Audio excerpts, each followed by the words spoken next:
প্রায় ইন্দ্রপতনের মতোই। দিলীপ ঘোষ, কীর্তি আজাদ এগিয়ে গেলেন এবং এগিয়ে গেলেন 1-2 ভোটে নয়, 23,000-এর বেশি ব্যবধানে কীর্তি আজাদ দিলীপ ঘোষকে পেছনে ফেলে বর্ধমান দুর্গাপুর থেকে এগিয়ে গেলেন। সৌগত রায় লিড কয়েকটা রাউন্ডে ইনিশিয়ালি পিছিয়ে ছিলেন, এখন 8,000-এরও বেশি লিড তুলে দমদম কেন্দ্রে 1 নম্বর প্রার্থীর নাম সৌগত রায়। 3য় নম্বরে সিপিএমের সুজন চক্রবর্তী। কনিনিকাদি সৃজন মানে যাদবপুরে 3য়, দমদমে সুজন দাও 3য়। তবে ওটা দেখুন, ওটা নিশ্চিত তা হবে না, দ্বিতীয়তে আসতে পারবে অবশ্যই তা হবে না। এবং দমদমে তো এবং যাদবপুর দুটোই খুবই ভালো লড়াইও হয়েছে, প্রচারও হয়েছে, সবটা মিলিয়ে। কিন্তু বারবার বলছে ওই যে লেভেল প্লেয়িং ফিল্ডটা, সেটার ক্ষেত্রে তৃণমূল বা বিজেপির যেটা, সেটা তো বামপন্থীরা তো ইলেকটোরাল বন্ডের উপরে নির্ভর করে নেই। ফলে সেইটা আজকে একটা ডাইরেক্টলি না, হাত ঘুরিয়ে নিয়ে কোনোভাবে নাই, হাত ঘুরিয়ে কোনোভাবে নাই। আরে ডিএমকে তারা এফিডেভিট করে বলেছে, না কেউ যদি কোনো ডিএমকে এফিডেভিট করে বলেছে তাহলে ভিক্ষা নিয়েছেন 25 টাকা।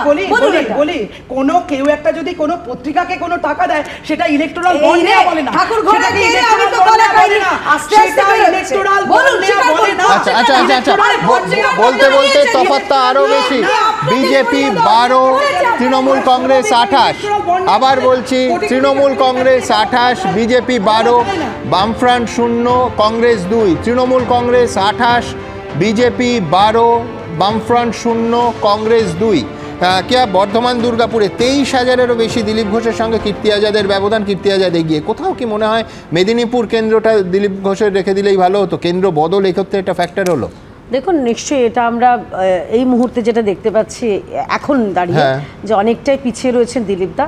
কিন্তু দিলীপদার তার যা জনপ্রিয়তা, তিনি যেভাবে বর্ধমান দুর্গাপুরকেও যেভাবে একটা তার প্রচারের ঝড়ে এগিয়ে নিয়ে গেছিলেন, আমার মনে হয় যে দিলীপদা এই ফলাফলটা পাল্টাবে। এবং আমি নিশ্চিত যে খুব মানে মার্জিন, হয়তো ব্যবধান মেদিনীপুরের মতো অতটা না থাকলেও দিলীপদা বর্ধমান দুর্গাপুরে দিনের শেষে জয়ের হাসিটা হাসবেন। বেশ, এই মুহূর্তে কয়েকটা আপডেট দিয়ে নিই। সায়নী ঘোষ যাদবপুরে 18,000-এরও বেশি ভোটে এগিয়ে।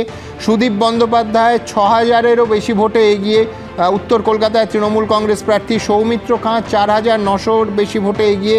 সজল ঘোষ উপনির্বাচনে এগিয়ে আছেন, কিন্তু আবার একবার বলেছিলাম 95, এখন ব্যবধান খুব সামান্য 200 ভোটে এগিয়ে আছেন।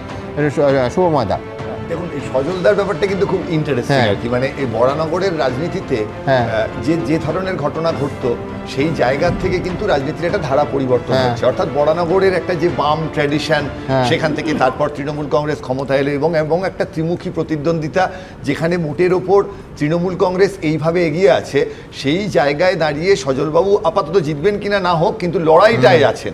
এটা কিন্তু বোঝাচ্ছে যে রাজনৈতিক দলের থেকে অনেক ক্ষেত্রে মানুষ তার কাছের প্রার্থীকে গুরুত্ব দিচ্ছেন।